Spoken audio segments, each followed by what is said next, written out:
All the predictions that pepper this book are no more than an attempt to discuss present-day dilemmas, and an invitation to change the future. Predicting that humankind will try to gain immortality, bliss and divinity is much like predicting that people building a house will want a lawn in their front yard. It sounds very likely. But once you say it out loud, you can begin to think about alternatives. People are taken aback by dreams of immortality and divinity not because they sound so foreign and unlikely, but because it is uncommon to be so blunt. Yet when they start thinking about it, most people realize that it actually makes a lot of sense. Despite the technological hubris of these dreams, ideologically they are old news. For 300 years the world has been dominated by humanism, which sanctifies the life, happiness and power of Homo sapiens. The attempt to gain immortality, bliss and divinity merely takes the long-standing humanist ideals to their logical conclusion. It places openly on the table what we have for a long time kept hidden under our napkin. Yet I would now like to place something else on the table, a gun. A gun that appears in Act 1, to fire in Act 3. The following chapters discuss how humanism, the worship of humankind, has conquered the world. Yet the rise of humanism also contains the seeds of its downfall. While the attempt to upgrade humans into gods takes humanism to its logical conclusion, it simultaneously exposes humanism's inherent flaws. If you start with a flawed ideal, you often appreciate its defects only when the ideal is close to realization. We can already see this process at work in geriatric hospital wards.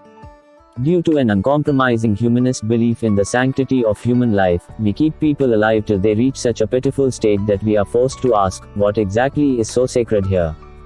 Due to similar humanist beliefs, in the 21st century we are likely to push humankind as a whole beyond its limits. The same technologies that can upgrade humans into gods might also make humans irrelevant. For example, computers powerful enough to understand and overcome the mechanisms of aging and death will probably also be powerful enough to replace humans in any and all tasks.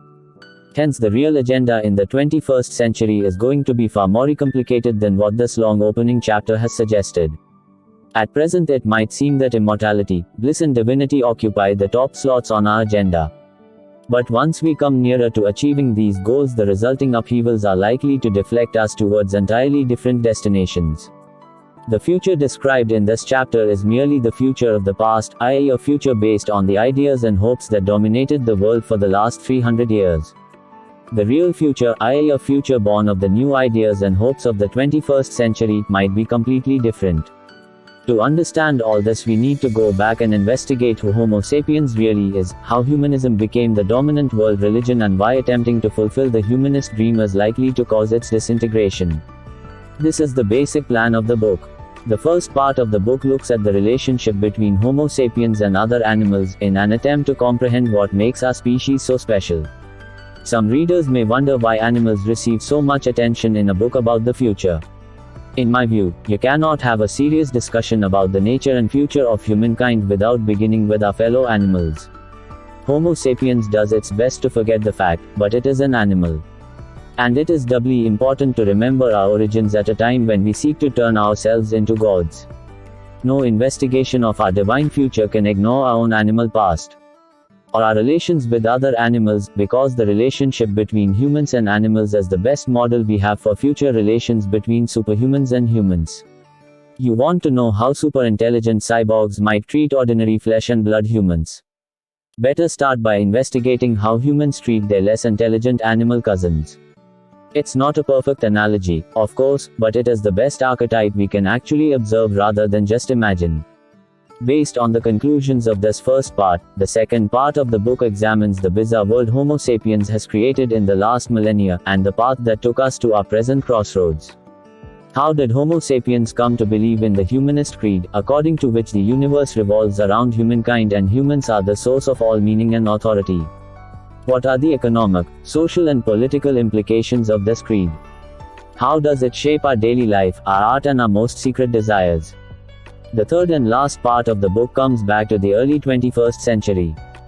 Based on a much deeper understanding of humankind and of the humanist creed, it describes our current predicament and our possible futures. Why might attempts to fulfill humanism result in its downfall? How would the search for immortality, bliss and divinity shake the foundations of our belief in humanity? What signs foretell this cataclysm, and how is it reflected in the day-to-day decisions each of us makes? And if humanism is indeed in danger, what might take its place? This part of the book does not consist of mere philosophizing or idle future-telling.